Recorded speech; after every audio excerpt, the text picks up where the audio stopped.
Bien, estamos de vuelta con ustedes. El panorama político en Venezuela de cara a 2024, hoy se debate en cómo definir una candidatura para la oposición en Venezuela. Hay quienes hablan de primarias, hay quienes hablan de consenso, hay quienes hablan de primarias con 2 vueltas.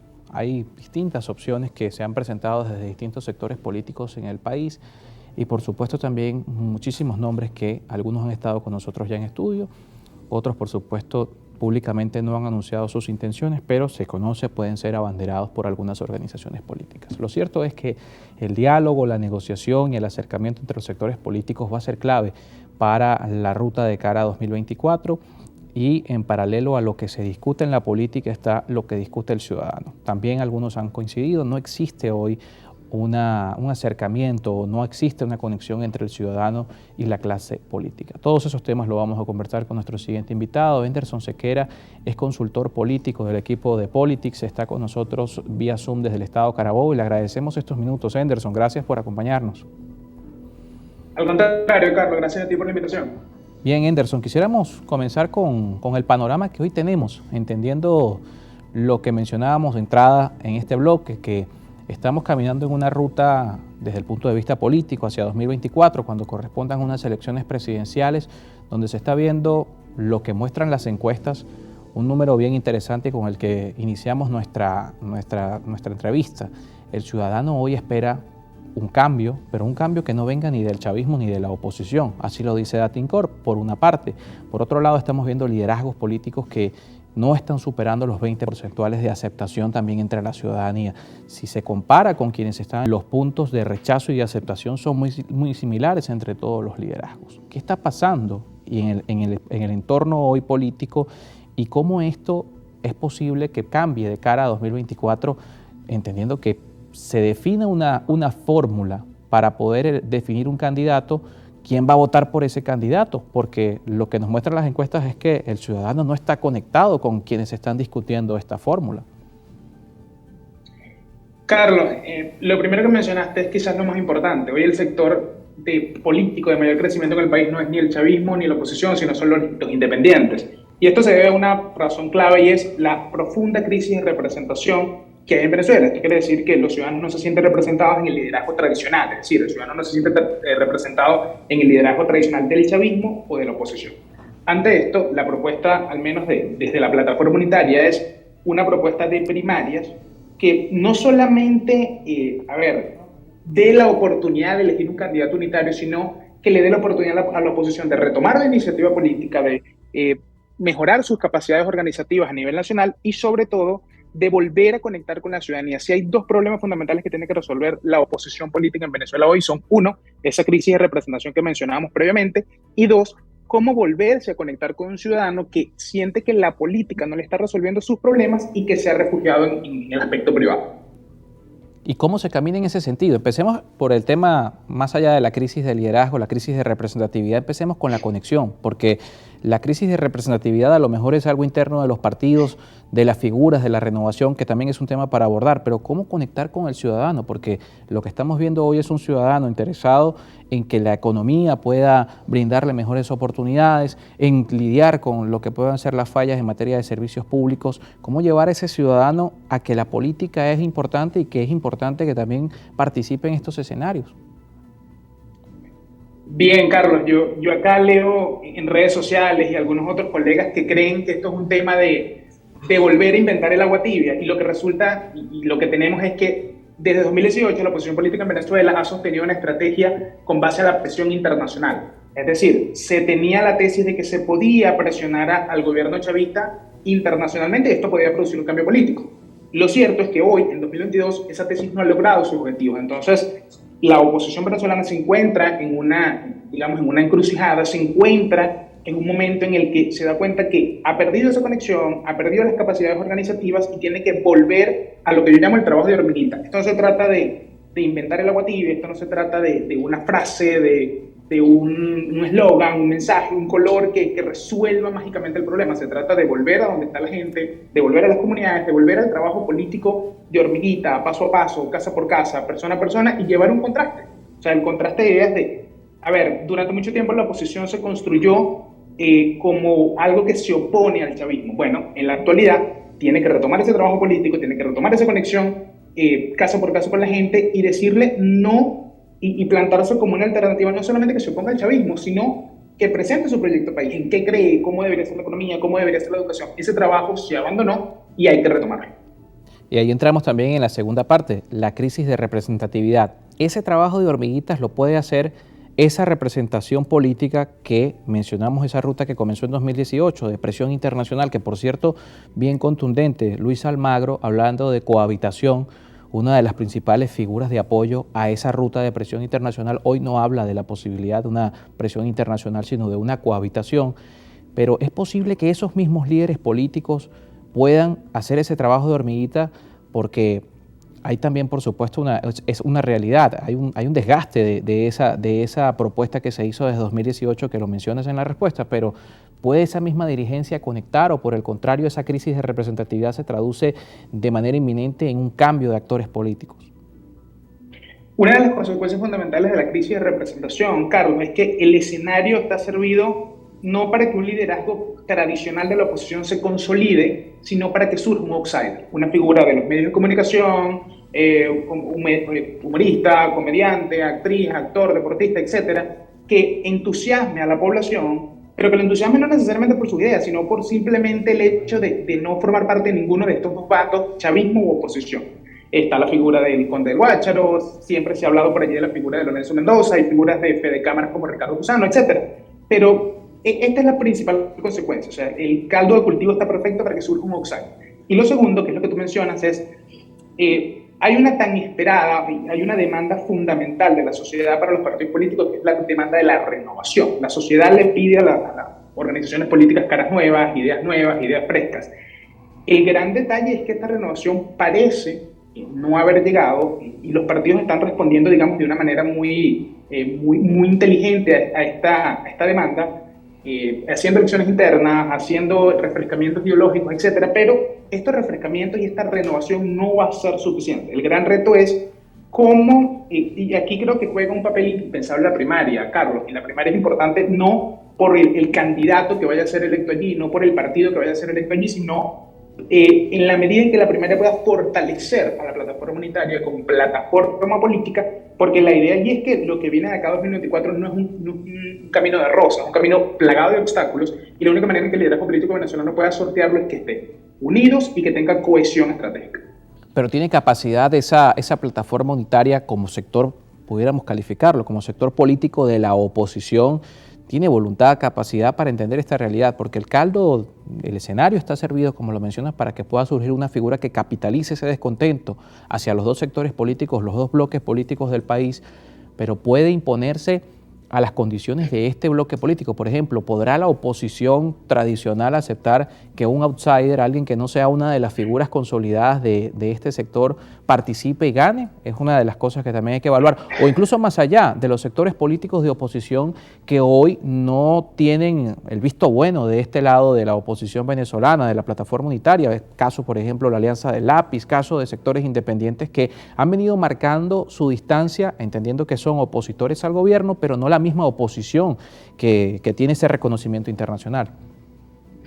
Empecemos por el final, Carlos. O sea, tú mencionas y te preguntas si la plataforma unitaria tiene la capacidad de hacerlo. Lo que nos dicen las encuestas es, si bien tenemos un liderazgo totalmente deslegitimado y muy desgastado, dentro de la oposición venezolana, la plataforma unitaria o este liderazgo que se conoce como el G4, los partidos tradicionales, siguen siendo, digamos, el segmento con más apoyo, el segmento con mayor capacidad, el segmento con mayor, digamos, identificación de nombre, etc. Entonces, dentro de las oposiciones, como lo llaman algunos, esta sigue siendo digamos, la oposición con mayor credibilidad. Y lo segundo es que en el caso del outsider, a ver, un outsider no se mide en primaria, Carlos. Un outsider, por la propia naturaleza del fenómeno político que estaría encarando, estaría llegando casi que para arrasar todo y no necesitaría medirse ni en las primarias de la oposición, ni en las primarias de la Alianza Democrática, y lo que estaría llegando es digamos, a aclimatar, digamos, a acumular ese respaldo popular o ese descontento o esa no representación que hay con el chavismo y con la oposición, y bueno, lo estaría llevando directamente a Miraflores si se llega a dar el caso. Entonces, lo realmente complicado y el reto que tiene la plataforma unitaria es cómo utilizar estas primarias para elegir una alternativa política, más que un candidato aceptado por todos, legitimado por todos, con unas reglas del juego claras, que le permitan tener una oportunidad de vencer al chavismo en 2024. ¿Qué pasa con las organizaciones políticas que hoy se consideran independientes? Porque el tema del outsider es bien interesante. Sí, existe la posibilidad de que alguien lo pueda, y tenemos un ejemplo cercano en Colombia con Rodolfo Hernández, pero al final la política tradicional también jugó un rol en todo el escenario, y esto no son elecciones a dos vueltas. Rodolfo Hernández, dentro del análisis hay quien establece que Rodolfo Hernández perdió esa elección por aceptar el respaldo de la política tradicional. Pero, ¿qué pasa en un escenario donde no hay segundas oportunidades para participar, sino que un outsider tenga que ir por cuenta propia y enfrentar a todos estos bloques políticos con más estructura, con capacidad y todo esto, por un lado? Y lo otro, la posibilidad de que un partido independiente que han surgido hoy, como caso Fuerza Vecinal, caso de la Alianza del Lápiz, que vienen con un mensaje hablándole a ese 70% que no se identifica con gobierno o oposición, la posibilidad de que una organización política nueva pueda también capitalizar ese descontento más que una figura particular. Yo creo que son dos casos que si bien como tú señalas vienen del mismo origen, pero tienen diversas capacidades. Por ejemplo, Fuerza Vecinal ha admitido que se quiere medir en las primarias de la plataforma unitaria por una razón muy sencilla, Carlos, una razón de pragmatismo político, y es que Fuerza Vecinal percibe que si pudiese unirse, por ejemplo, a la coalición de Manuel Rosales dentro de las primarias de la plataforma unitaria, pudiese jugar un rol importante allí o pudiese, digamos, cobrar alguna victoria política. En el caso de, por ejemplo, plataformas como la Alianza Lápiz, otros independientes, a ver, postularse es gratis, Carlos, y postularse parece que sale muy barato para algunos candidatos para tratar de subir su nivel de reconocimiento, tratar digamos, de ganarse una candidatura en las parlamentarias de 2025, etcétera. Pero lo que sí ellos está claro es que, por un lado, rechazan las primarias de la plataforma unitaria, no necesariamente porque rechacen estos dos polos políticos, sino que están apostando a eso que tú bien mencionas, que es el fenómeno de Rodolfo Hernández, que tenía 3% en las encuestas hace un año y terminó peleándole a Gustavo Petro la presidencia de Colombia. Si bien, insisto, está el caldo de cultivo perfecto para un outsider, esto no quiere decir que sea lo más normal, esto no quiere decir que sean siempre fenómenos políticos exitosos, porque como tú bien mencionas, una cosa es dar el pistoletazo de salida, una cosa es entusiasmar, una cosa es llamar la atención y otra es tener la suficiente estructura nacional para ganar una elección presidencial en Venezuela. Del dicho al hecho hay un trecho demasiado largo. Y hay casos también de outsiders, por ejemplo, Donald Trump no pudo imponerse por vía propia a la política tradicional en Estados Unidos, le tocó medirse en primarias republicanas, es decir, tiene la capacidad una figura, y no hablemos del tema económico en el caso de Rodolfo Hernández, o el caso de cualquier outsider, incluso Donald Trump, la capacidad por sí solo de imponerse a estas maquinarias políticas y sobre todo en un país tan polarizado como el nuestro. Muy complicado, Carlos, y a ver, el tema es que este sentimiento del outsider o esta crisis de representación no es eterna. Y allí es que creo que está el reto de la plataforma unitaria. Si la plataforma unitaria logra volver a reconectar con la ciudadanía, logra hacer un mea culpa y decir, no hemos logrado los objetivos, pero aquí hay un camino hasta 2024, aquí hay una dirigencia política unida, aquí hay un candidato unitario, aquí hay unas reglas del juego, allí hay una oportunidad política, porque el gran movilizador en Venezuela, Carlos, no es un partido, no es un candidato, no es una propuesta, es la expectativa de cambio. Cuando la gente siente que hay una expectativa de cambio, cuando se le plantea una propuesta que pudiese desembocar en el cambio político, la gente ha salido, y la gente ha salido con Enrique Capriles en 2013, la salida en 2014, las protestas en 2017, Guaidó en 2019, etc. O sea, el gran movilizador acá no es un partido, no es un hombre, no es un candidato. El gran movilizador es la expectativa de cambio. El reto de la plataforma unitaria es volver a relanzar, volver a retomar la iniciativa política y despertar la expectativa de cambio de los venezolanos. Y en este caso también la expectativa, la posibilidad que existe de reunificar a la oposición.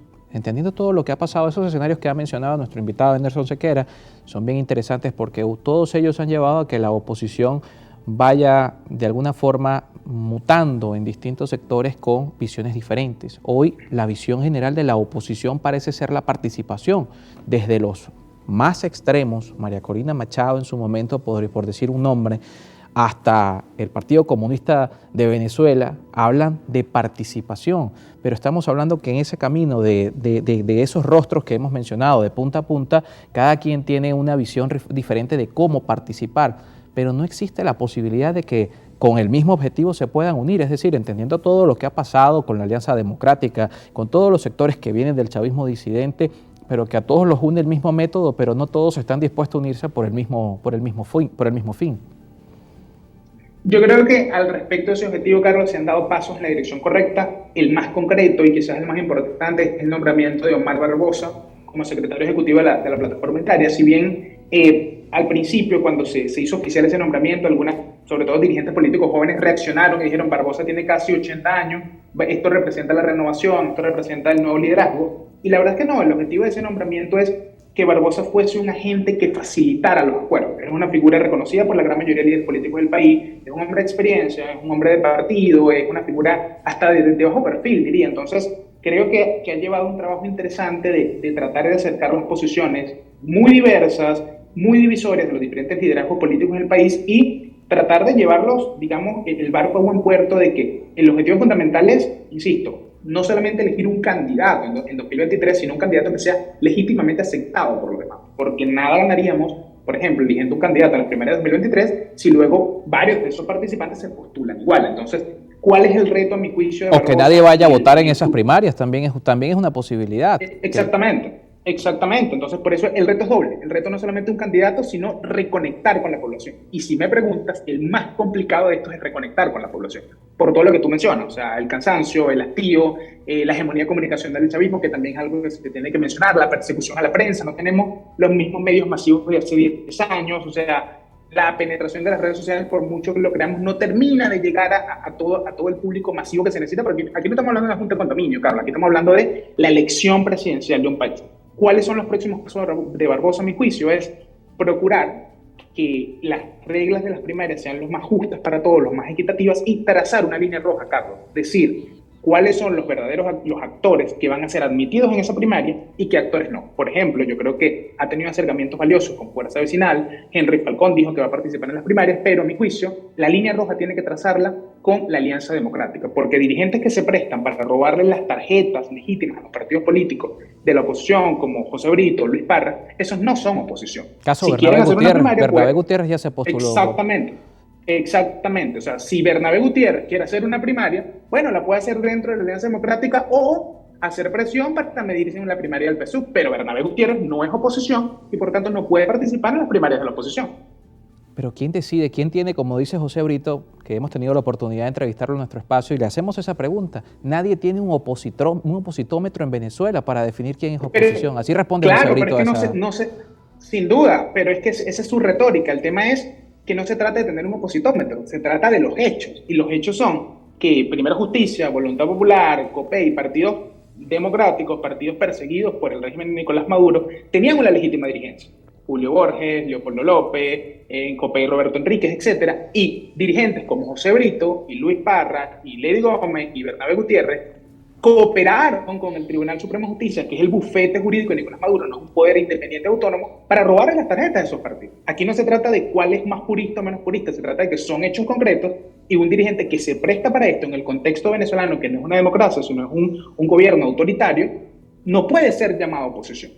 Lo que sí pueden hacer esos dirigentes, Carlos, y lo hicieron el 21 de noviembre de 2021, es confundir. Claro, no hay, una población que no está tan informada, que de repente quiere participar, pero no está tan conectada con lo político, va a la elección y ve una tarjeta que dice primero Venezuela y piensa que es primero justicia. Entonces, han habido muchos así, pero es precisamente... O mucha gente que no sabe que el TCJ le dio la tarjeta a Bernabé Gutiérrez. Sin duda alguna. Eso puede pasar, es una realidad en Venezuela. Y esas dificultades del acceso a la información limitan la participación efectiva de la gente en el derecho al sufragio. Entonces, claro, actores como Brito pescaron en río revuelto, pero eso al final no se traduce en liderazgo, no se traduce en movilización, sino que se traduce en aprovecharse de una coyuntura para ganar, ganar popularidad, ganar algunos votos y en su caso intereses personales. Pero lo que sí tiene que quedar claro es que allí tiene que haber una línea roja. Actores como Brito no son oposición y por lo tanto no pueden medirse en las primarias de la oposición. Bien, Anderson, nos toca despedir. Muchísimas gracias por estos minutos para conversar de este tema que nos apasiona mucho y que ojalá podamos también servir de espacio para que llevemos al ciudadano a la política, que el ciudadano entienda la importancia de ser un agente activo en estos temas, entendiendo la importancia del escenario que corresponde en 2024. Anderson Sequera, politólogo del equipo de Politics, estuvo con nosotros desde Valencia vía Zoom y nosotros con esto despedimos nuestro espacio la tarde de este martes. Nos vemos mañana nuevamente a la 1 de la tarde.